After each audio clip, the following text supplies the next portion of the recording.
सारे विश्व का, होता है सारे विश्व का कल्याण यज्ञ से। जल्दी प्रसन्न होते हैं भगवान यज्ञ से, होता है सारे विश्व का कल्याण यज्ञ से। जल्दी प्रसन्न होते हैं भगवान यज्ञ से।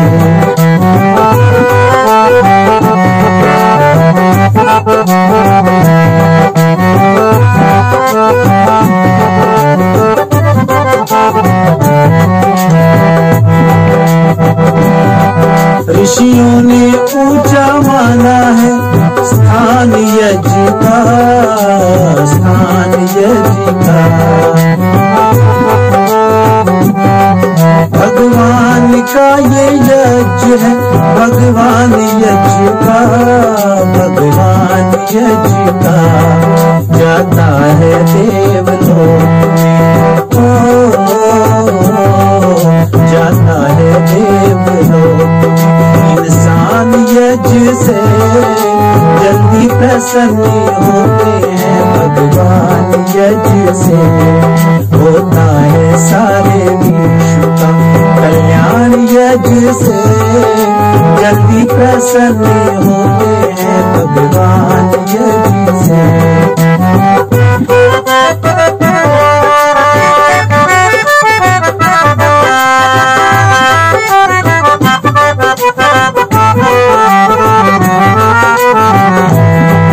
जो भी डालो यज्ञ में खाते हैं अग्निदेव, खाते हैं अग्निदेव। एक के बदले 100 देते हैं अग्निदेव, देते हैं अग्निदेव। पैदा अनाज करते हैं, पैदा अनाज करते हैं भगवान यज्ञ से। जल्दी प्रसन्न होते हैं भगवान यज्ञ से। होता है सारे विश्व का कल्याण यज्ञ से। जल्दी प्रसन्न होते हैं भगवान यज्ञ से।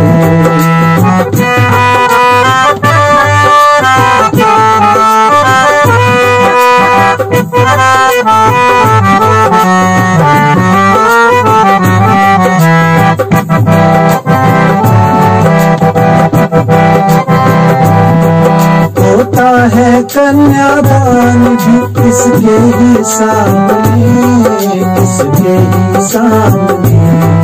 पूजा है इसको कृष्ण ने भगवान राम ने, भगवान राम ने। होती है सारी मुश्किलें, होती है सारी मुश्किलें आसान यज्ञ से। जल्दी प्रसन्न होते हैं भगवान यज्ञ से। होता है सारे विश्व का कल्याण यज्ञ से। जल्दी प्रसन्न होते हैं भगवान यज्ञ से। जल्दी प्रसन्न होते हैं भगवान यज्ञ से। हाँ, जल्दी प्रसन्न होते हैं भगवान यज्ञ से।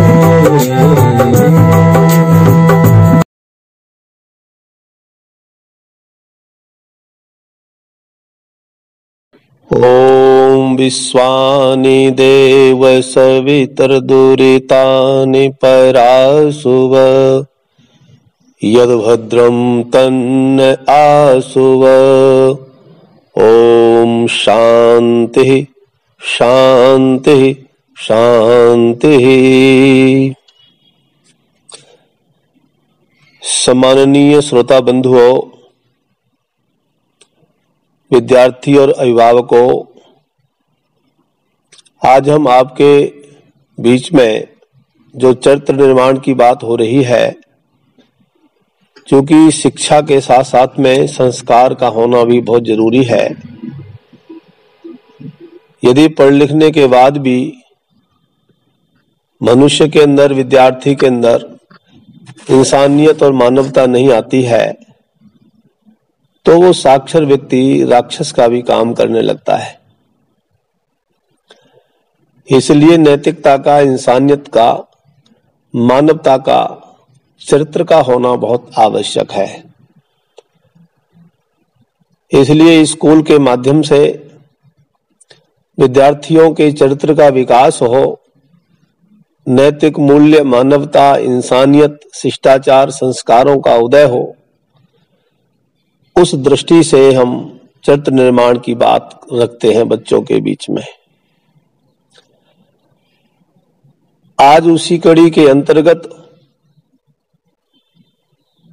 एक प्रमुख विषय जो हमारे ऋषियों ने हमें तक पहुंचाया, यहां तक पहुंचाया, उस विषय को हम आपके बीच में रख रहे हैं। और वो विषय क्या है?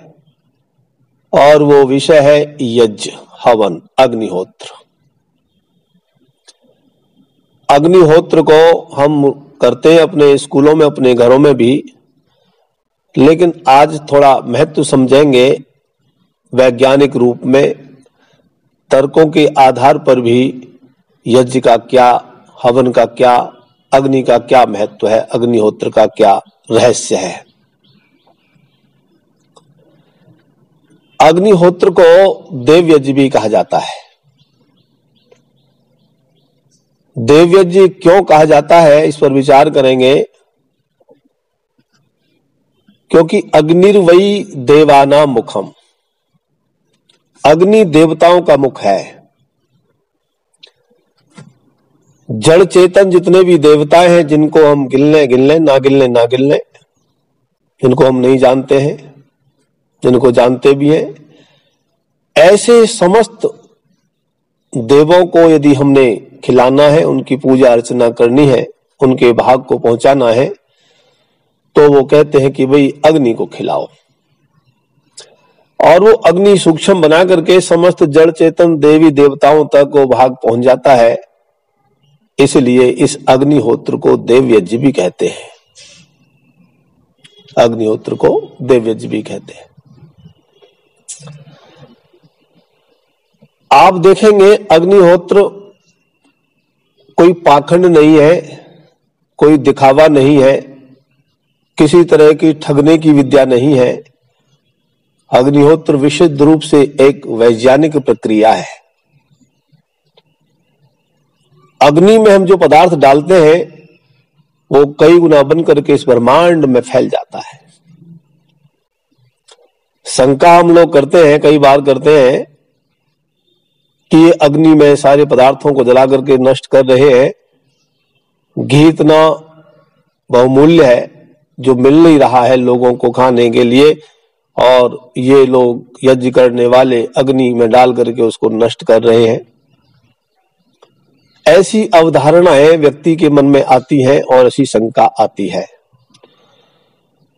लेकिन उनको इस वैज्ञानिकता को समझना चाहिए कि अग्नि में डाला हुआ पदार्थ नष्ट होने का मतलब है वो अपना रूप बदल देता है। और जब रूप बदलता है अग्नि के माध्यम से, तो वो कई गुना शक्तिशाली, कई गुना शक्तिशाली और कई गुना ज्यादा मात्रा में बन जाता है।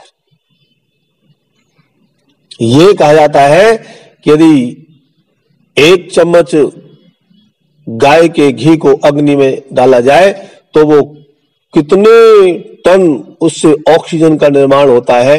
ये एक रिसर्च और शोध का विषय भी है और लोगों ने शोध भी किया है, रिसर्च भी की है। एक उदाहरण देखें आप अपनी रोजाना रसोई की घर की का उदाहरण देखें। रसोई का, हमारी माताएं, हमारी बहनें जब घर में रसोई में भोजन पकाती हैं तो वो एक थोड़ा सा तड़का लगाती है। थोड़ा सा जीरा लेंगी और तड़का में डालेंगी, उसमें थोड़ा सा घी लिया या तेल लिया और अग्नि में गर्म करके उस जीरे को उसमें छोड़ती है और वो एकदम जलता है और उसकी सुगंधी कितनी दूर दूर तक फैल जाती है। और दाल में या किसी और चीज में जब वो डाला जाता है तो सारी दाल एकदम सुगंधित हो जाती है तड़के से। उसका स्वाद बदल जाता है, उसकी महक और सुगंध बदल जाती है और वो पूरे आस पड़ोस में भी चला जाता है कि भाई हाँ, आज अभी अभी तड़का लगा है जीरे का। हींग का लगाएं, छोटी सी हींग होती है, शुद्ध हींग हो, और उसका तड़का लगाइए और पूरे घर में, घर से बाहर जहां तक हवा जा रही है वो सारी सुगंधी होती चली जाती है। छोटी सी चीज रोजाना हम देख रहे हैं अपने घरों के अंदर, और वो कितना वृहद आकार को धारण कर लेती है। ऐसे ही यदि उस हींग और जीरे के स्थान पर हम और चीज डालें तो जैसी जैसी चीज डालेंगे वैसा वैसा वातावरण बनता है। और हवन में यही तो होता है।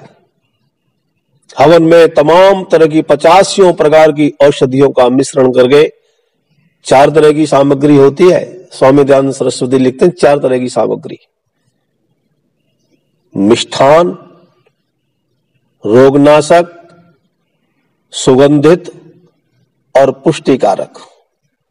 मीठा पुष्टि को, शरीर की मजबूती को देने वाली, सुगंधि को फैलाने वाली और रोग के कीटाणु को नष्ट करने वाली।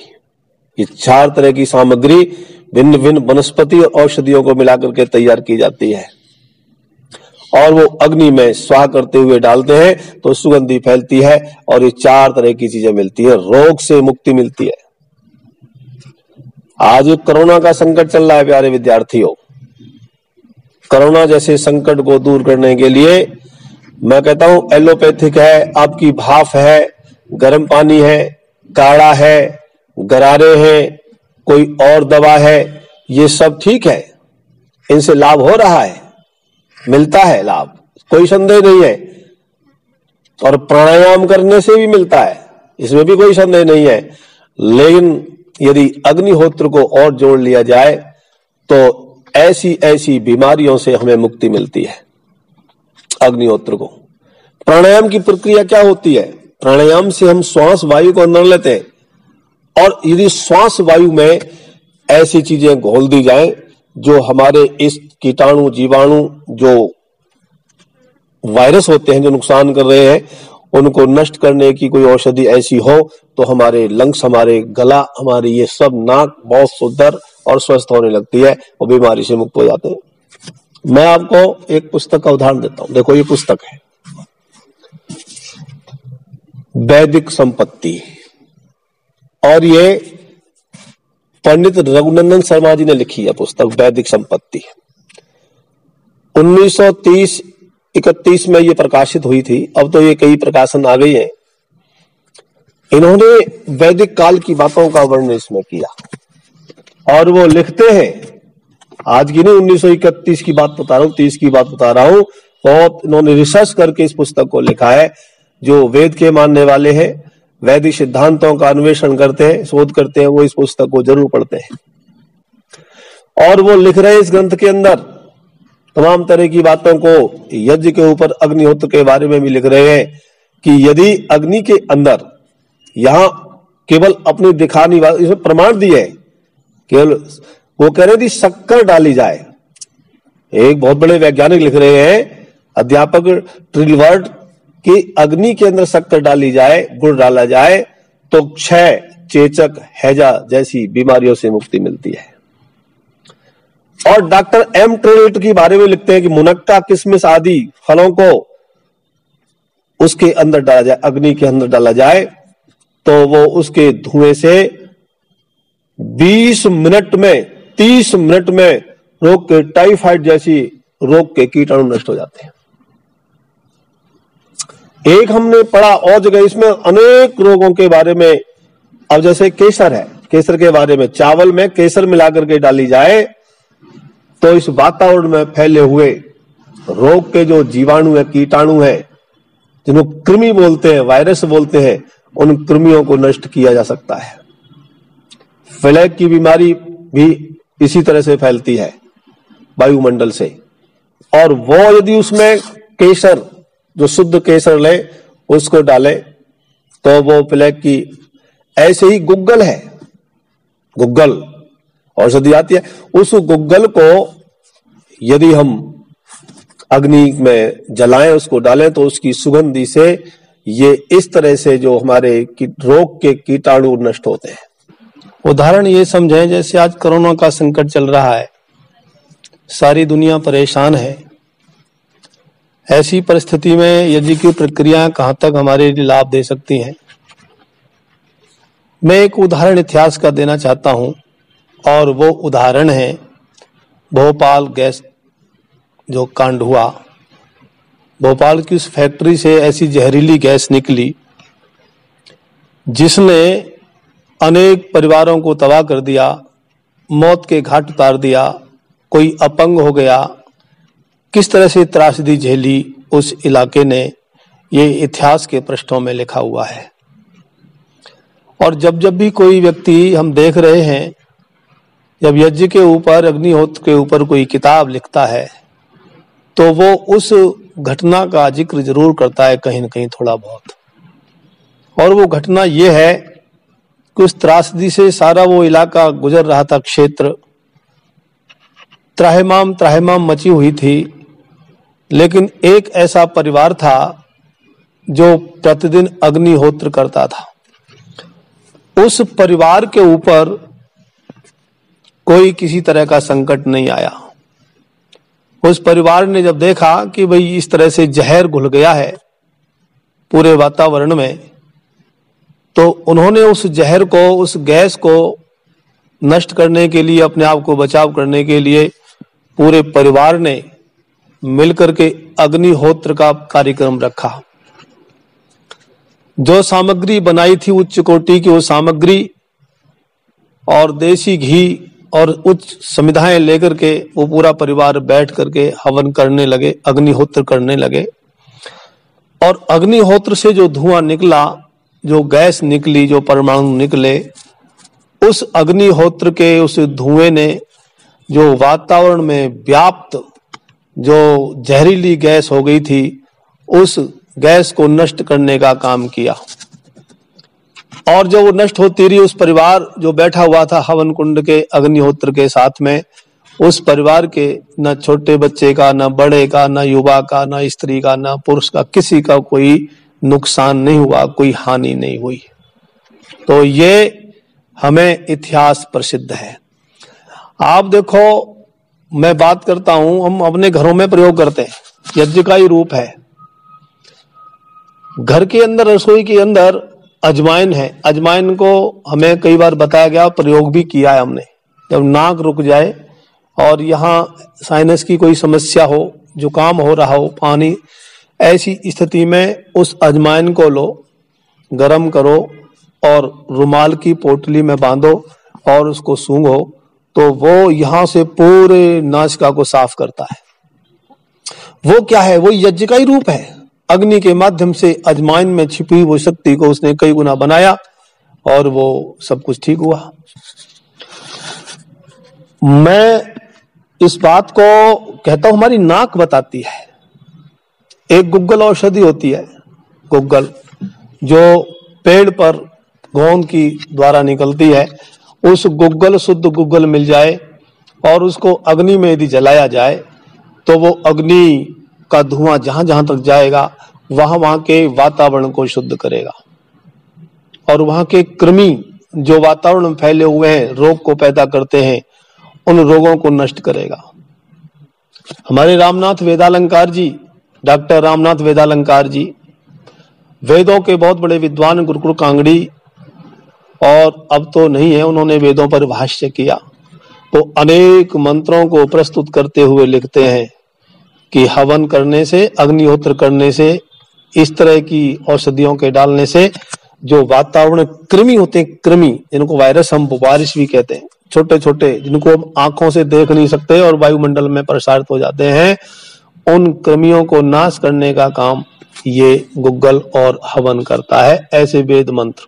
और वेद कब लिखे गए? सृष्टि के आदि में परमात्मा ने वेद वाणी हमें पहले ही दी। तो ऋषि मुनियों के द्वारा परंपरा चलती चली आ रही है। ये यज्ञ के इस तरह से हमारे लिए, इसलिए आस्था और श्रद्धा से हमें इन प्रक्रियाओं को करते रहना चाहिए।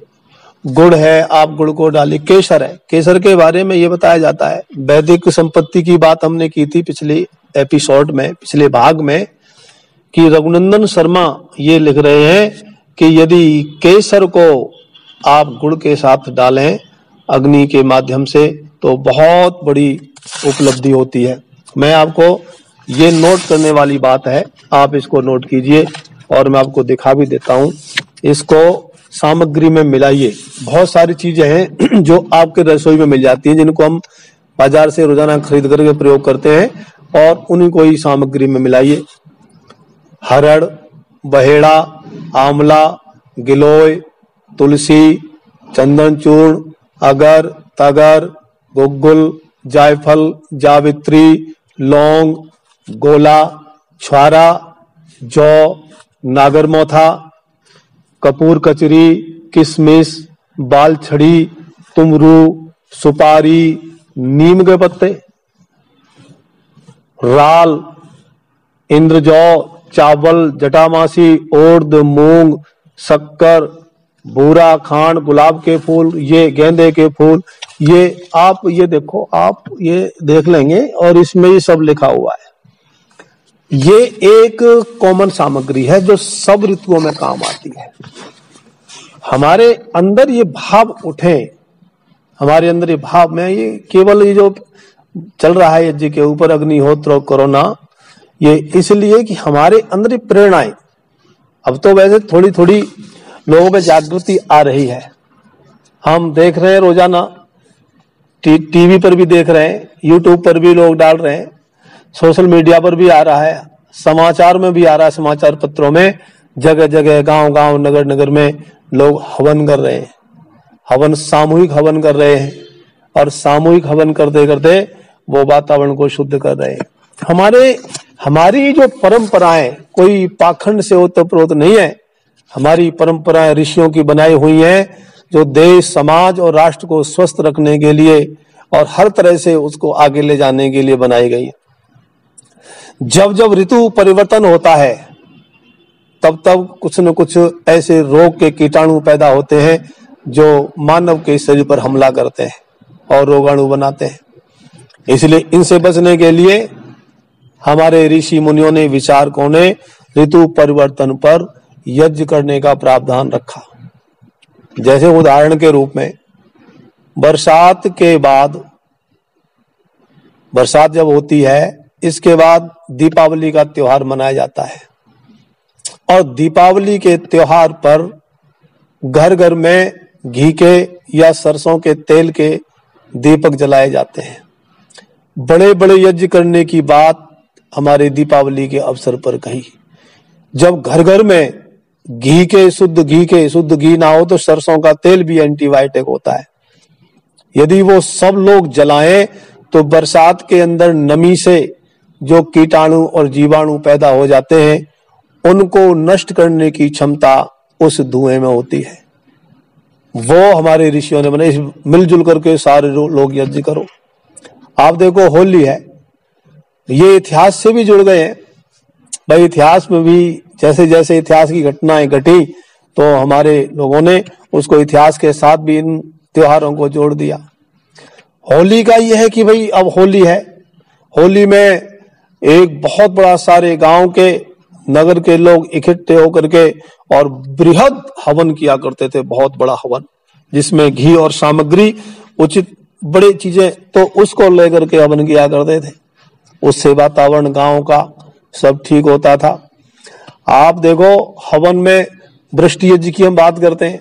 आप अग्निहोत्र को, यज्ञ की प्रक्रियाओं को रामायण काल से हटा दो, रामायण में से हटा दो तो रामायण ही नहीं बचेगी।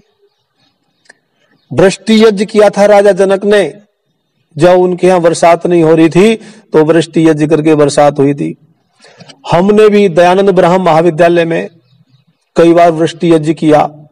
और भाई, मैं परमात्मा की कृपा, अपनी योग्यता की बात नहीं कर रहा, मैं परमात्मा की कृपा से जब जब भी हमने वृष्टि यज्ञ किया तब तक बरसात हुई।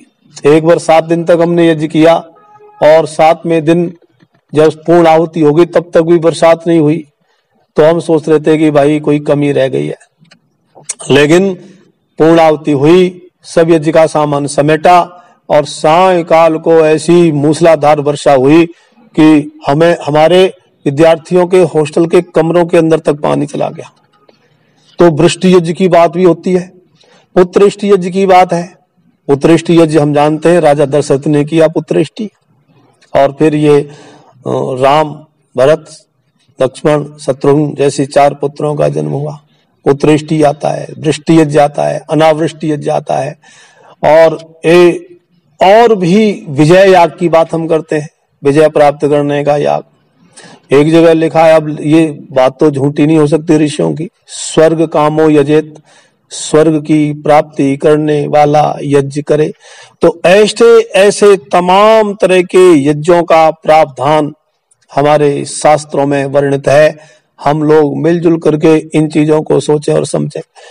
अब गाय है, गाय का जो गोबर है, गोबर को आप जलाइए समिधाओं के माध्यम से, वैसे भी तो एक सुंदर सी सुगंधी निकलती है। ये दूब है जिसको हम काली घास बोलते हैं, दूब को जला करके देखो तो एक भीनी भीनी सी सुगंधी नासिका के अंदर आती है और मन प्रसन्न और खुश होता है। इसलिए भाई ऐसी अनेक औषधियां हैं जिनका प्रयोग करें। मैं गुरुकुल हरिद्वार में जब पढ़ते थे तो वहां ब्रह्मवर्चस, शांति कुंज का एक ब्रह्मवर्चस है, उस ब्रह्मवर्चस में केवल यज्ञ के ऊपर रिसर्च होता है कि भाई कौन सी सामग्री, कौन सी समिधा के जलाने से क्या क्या चीजें निकलती हैं और किस किस के रोग का नाश करने वाली होती है। तो वो ब्रह्मवर्चस की वहां बड़ा वैज्ञानिक काम होता है। इस चीज को हम समझें, हम इसमें आस्था और श्रद्धा लेकर के आए और इस तरह के कार्यों को हम करें तो आज जो कोरोना का संकट है और भी कई तरह की चीजें, हमारे सर्कल में एक व्यक्ति है RS चुग, हिसार की बात मैं कर रहा हूं, मोटिवेशन हो, हम जो है ना प्रेरणा लें इन चीजों से। उनको 50-55 की उम्र में हार्ट की डिजीज हुई, हृदय का कोई रोग हुआ, और वो दवाइयां खाया करते थे और हमेशा अपनी जेब में दवाई रखते थे।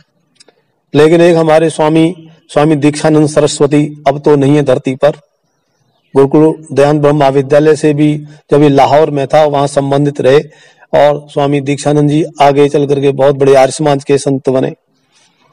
उनका यहाँ एक दिन आगमन हुआ हिसार में, और वो RS चुग साहब जो हार्ट के समस्या जिनको हो गई थी, उन्होंने ये बताया, चुग साहब, स्वामी जी बताते हैं कि चुग साहब आप जो है ना हवन करो गाय के घी से, और गाय के घी से हवन करके और गहरी गहरी लंबी सांस लो।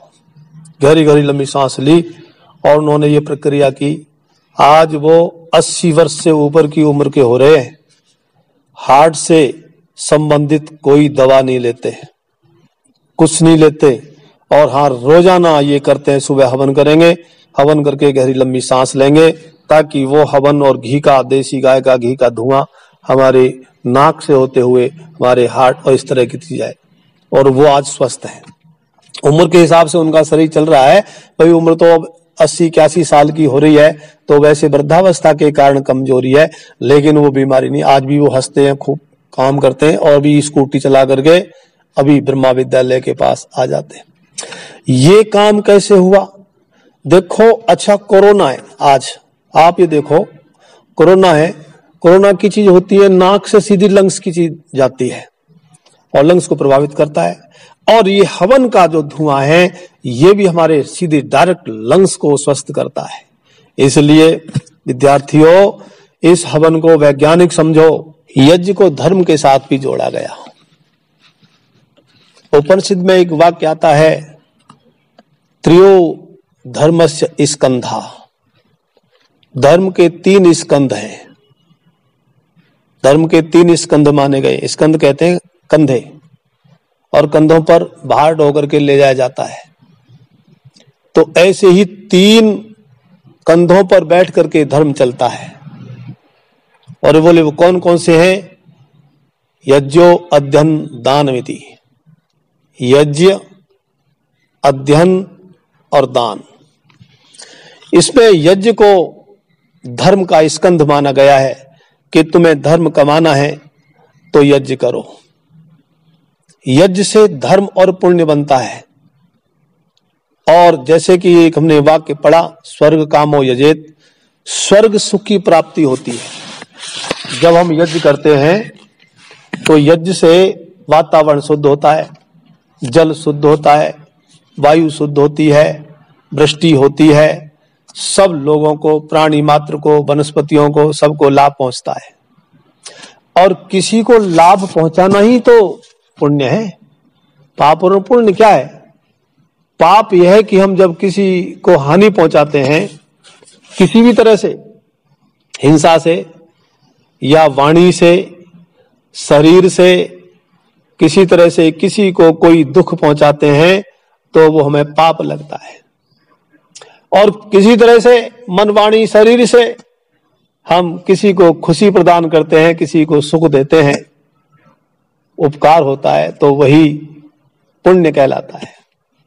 यज्ञ करने से उपकार होता है, पुण्य बढ़ता है। और यज्ञ की प्रक्रिया ऐसी है, उद्दालक ऋषि हुए बहुत बड़े ऋषि।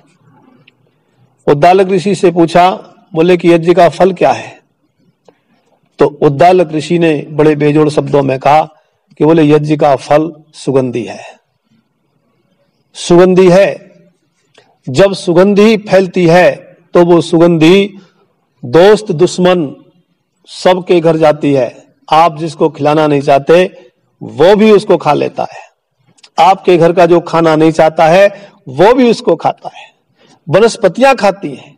जहां यज्ञ होते हैं वहां वनस्पतियां, फसल, फल, ये बड़े फूल बहुत ही अच्छे होते हैं। वनस्पतियां भी, पशु और पक्षी सबको, जो कि प्राण वायु एकदम सबको चाहिए, और वो प्राण वायु इससे, यज्ञ से बहुत ही पवित्र बनती है। और जितना सुख पहुंचाते हैं उतना लाभ मिलता है। स्वामी दयानंद सरस्वती बड़े शब्दों में लिखते हैं, अच्छे सुंदर शब्दों में। पूछा कि स्वामी जी बताओ, परमात्मा कृपालु है, दयालु? बोले कि जी वो कृपालु भी है, दयालु भी है। दया भी करते हैं परमेश्वर और कृपा भी करते हैं, पर अंतर है। स्वामी जी अंतर बताया। क्या अंतर है? बोले कि भाई दया तो सबके ऊपर होती है, कोई चाहे कैसा भी व्यक्ति है, धार्मिक है, अधार्मिक है, पापी है, पुण्यात्मा है, चाहे वो गौ की रक्षा करता है, गौ का हनन करता है। बोले कि दया सबके ऊपर परमात्मा की होती है। बरसात सबके ऊपर होगी, ऋतु सबके ऊपर बदलेगी, सूर्य का प्रकाश सबको मिलेगा, चंद्रमा की चांदनी सबको मिलेगी, हवा सबको, ये तो दया है परमात्मा की। यदि ये ना करे तो बताओ हमारा जीवन चल सकेगा? दया परमेश्वर की सबके ऊपर है। बोले कृपा? बोले कृपा सबके ऊपर नहीं होती। तो कृपा किसके ऊपर होती है?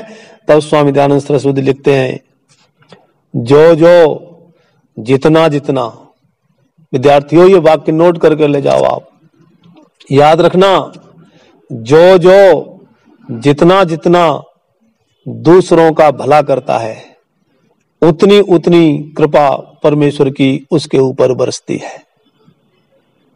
अब ये हमारे ऊपर है कि हम कितना दूसरों का भला कर रहे हैं, और उसी भला करने के लिए यज्ञ है। यज्ञ से पुण्य बनता है, इसलिए यज्ञ को धर्म के साथ जोड़ा गया। अग्निहोत्र जो आप कर रहे हो ये पुण्य कमाया जाता है इससे। यद्यपि यज्ञ का एक विस्तृत रूप है और उसी यज्ञ का एक पार्ट ये अग्निहोत्र है। अग्निहोत्र यज्ञ के अंतर्गत आता है, लेकिन यज्ञ को आप वो समझो जो जो आपके जीवन के द्वारा किसी का भी भला किया जा रहा है, अच्छा काम किया जा रहा है, उपकार का काम किया जा रहा है, वो सब यज्ञ की कोटि में आता है। आप वाणी से किसी को कोई रास्ता दिखा देते हैं, विद्या दान दे करके उसके अज्ञान अंधकार को मिटा देते हैं, तो मानो आप यज्ञ कर रहे हैं। कोई ऐसा नौजवान व्यक्ति है जो व्यक्ति आत्महत्या करने की भी सोच रहा है निराशा के बादलों में, उस व्यक्ति को आपने अपनी वाणी से, अपनी विद्या से रास्ता दिखा दिया, मानो आपने यज्ञ कर दिया, उसको रास्ता दिखा दिया। तो यज्ञ का एक विस्तृत रूप है। आप ये देखो ना, वेद भगवान ने एक प्रश्न किया, उत्तर भी दिया। बोले भुवनस्य नाभि किम, इस संसार का आधार बिंदु क्या है? प्रश्न किया यजुर्वेद में, संसार का आधार बिंदु क्या है जिसे संसार गति करता है, जिसके बिना संसार गति नहीं कर सकता? तो उत्तर देते हुए वेद ने कहा, अयम यज्ञो भुवनस्य नाभि, कि यज्ञ ही इस संसार का आधार बिंदु है। यदि हमने यज्ञ को निकाल दें, हम समाज से निकाल दें, परिवार से निकाल दें, राष्ट्र से निकाल दें, परमात्मा यज्ञ की प्रक्रिया को निकाल दें, तो ये संसार चल ही नहीं सकता है। माँ अपने बच्चे को पालती है, यदि वो ना पाले तो बताओ परिवार निकलेगा आगे, बच्चा बड़ा होगा। मानो वो अपने संतान का निर्माण कर रही है, यज्ञ कर रही है। समाज के कार्य होते हैं, समाज के कार्य करने वाले सामाजिक कार्यों को ना करें तो बताओ समाज चल सकेगा। आप राष्ट्र का काम करने वाले जो राजनेताएं हैं, जो जैसा कि वर्णन किया है कि ऐसा हमारे राजनेता होने चाहिए, यदि वो समाज के राष्ट्र के कार्यों को ना करें तो बताओ राष्ट्र चल सकेगा, शासन प्रशासन चल सकेगा। यज्ञ की क्रियाएं, परमात्मा सबसे बड़ा याज्ञिक है, यज्ञ करने वाला है। वो सारे संसार का संचालन कर रहा है उपकार के कार्यों को करके, और ये प्रकृति भी यज्ञ कर रही है। परोपकाराय फलंति वृक्षः, परोपकाराय ध्वंति गावः, परोपकाराय वहन्ति नद्यः, परोपकारार्थमिदं शरीरम। कि परोपकार के लिए वृक्ष फल दे रहे हैं, परोपकार के लिए नदियां बह रही हैं, परोपकार के लिए गौएं दूध दे रही हैं, और भाई जो सज्जन पुरुषों का जीवन भी परोपकार के लिए होता है। तो उपकार करना ये एक तरह का यज्ञ है। इस यज्ञ को भगवान वेद ने कहा कि ये संसार की नाभि केंद्र बिंदु है। इस यज्ञ को आप आध्यात्मिकता से जोड़ करके देखें। देखो, सुगंधी तो यूं ही फैलेगी। आप किसी नौकर से कह दो, वो समिधा और सामग्री को हवन कुंड में डाल करके डाले तो सुगंधी फैलेगी। पर यजमान को बैठने के लिए क्यों किया जाता है? यजमान को बैठने के लिए इसलिए कहा जाता है कि भाई इस अग्नि से सुगंधी तो निकल रही है, पर मेरे यजमान के जीवन की भी सुगंधी आनी चाहिए। वो भी तप करे, वो साधना करे, और पवित्र वेद मंत्रों को बोलते हुए, जब वेद मंत्रों को बोलते हैं तो वेदों की रक्षा भी होती है। इसने कहा कि मंत्र ना बोले तो, बोले ना बोले तो भाई क्या होगा, धुआं तो निकलेगा, सुगंधी तो फैलेगी, रोग के कीटाणु तो नष्ट होंगे। लेकिन जब आप वेद मंत्रों को भी बोलोगे तो वेद मंत्रों की रक्षा होती है। बोलने से, किसी भाषा को बोलने से, उसका प्रयोग करने से वो भाषा जीवित रहती है। और उस भाषा में जो बातें लिखी गई हैं, मान लीजिए हमने लिखा ओम विश्वान देव सवितर दुरितानि पराशुभ यद भद्रम तन्नाशुभ स्वाहा, इसका स्वाहा बोल दिया। और आप ये देखेंगे इस अर्थ का चिंतन करते हुए यजमान जब करे कि प्रभु मेरे अंदर जितनी भी बुराइयां हैं सबको दूर कर दो, और कोई एकाध अच्छाई हो तो उसको लेकर के आओ। बुराई कोई ना हो, एक आदमी अच्छाई हो, कोई एक गुण हो, और अवगुण कोई ना हो तो एक गुण ही उसको तार देता है। ये वेद मंत्र की जब व्याख्या सुनता है बंदा, यजमान सुनेगा तो जीवन बदलेगा। जो प्रक्रिया है देखेगा, यजमान सुनता है, चाहे आचमन करने की प्रक्रिया है, चाहे वो जल सिंचन की क्रिया है, चाहे वो एक ही मंत्र को 5 बार बोलना है, इन सब के अर्थ मिले हुए हैं, इनके अर्थ सबके उपदेशात्मक अर्थ हैं, और उनको भी जब धारण करता है तो यजमान के जीवन में ऐसे सुगंधी उठती है, ऐसे सुगंधी यश कीर्ति की सुगंधी उठती है, जैसे आपके धुएं के माध्यम से, अग्निहोत्र के माध्यम से सुगंधी उठती है। और हमारा सारा का समुदाय गा सकता है, 10 सदियों वर्षों के बीतने के बाद उसकी यश कीर्ति की गाथा गाई जा सकती है। राम और कृष्ण का जीवन हमारे सामने सम्मुख है। हम इस तरह से यज्ञों के कार्यों को करें, अग्निहोत्र के कार्यों को करें। आज हमने इन प्रवचन के माध्यम से, भजन के माध्यम से कुछ उदाहरण दे करके ये प्रयास किया है समझाने का। हमारा डीएवी जो स्कूल है फतेहाबाद का, DAV school, madam Madan, Sunita Madan ji बड़ा यत्न करती हैं कि भाई हमारे बच्चों में नैतिकता का विकास हो, इन चीजों को हम जाने। जो भी प्रक्रिया हमारी आर्य समाज की होती है, हम सुबह शाम रोजाना हवन करते हैं बैठ करके अपने घर में, यहाँ ध्यान ब्रह्मा विद्यालय में हमारे ब्रह्मचारी। और भाई प्रभु की कृपा है, हमारे यहाँ रहने वालों को कोई संकट अभी कोरोना का नहीं आया है, और हम तो वेद मंत्र, यज्ञ और अपने आचार्यों का, अपने बुजुर्गों का आशीर्वाद, सबकी प्रेरणा ही मानते हैं कि प्रभु आपकी कृपा हमारे ऊपर खूब बरस रही है, और ऐसी कृपा हमारे पूरे राष्ट्र के ऊपर, हमारे बच्चों के ऊपर हमारे विद्यार्थियों के ऊपर, सब यज्ञ करने वाले सबके ऊपर ये बरसे और प्रभु प्रेरणा दे कि हम यज्ञ के कार्यों को, अग्निहोत्र के कार्यों को अपने जीवन से करते रहें। इन्हीं शब्दों के साथ में बहुत बहुत धन्यवाद।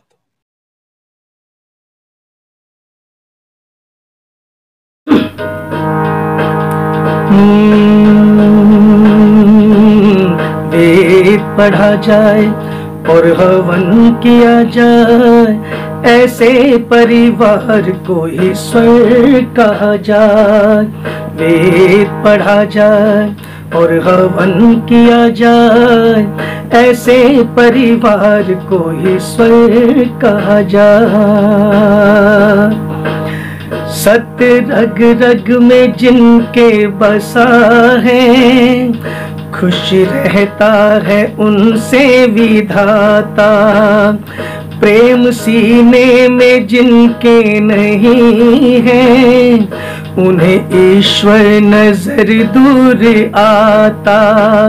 सच सुहाता नहीं, सत्संग भाता नहीं, सच सुहाता नहीं, सत्संग भाता नहीं। जीवन पशुओं से बदतर बीता है। वेद पढ़ा जाए और हवन किया जाए, ऐसे परिवार को ईश्वर कहा जाए। अन्न भूखों को, नंगों को कपड़ा, जो देते रहे और देंगे। दया हृदय में जिनके बसी है, जहाँ अन्याय कभी न सहेंगे।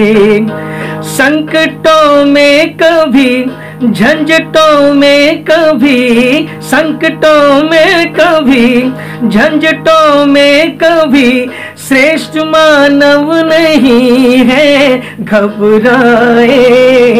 वेद पढ़ा जाए और हवन किया जाए, ऐसे परिवार को ईश्वर कहा जाए।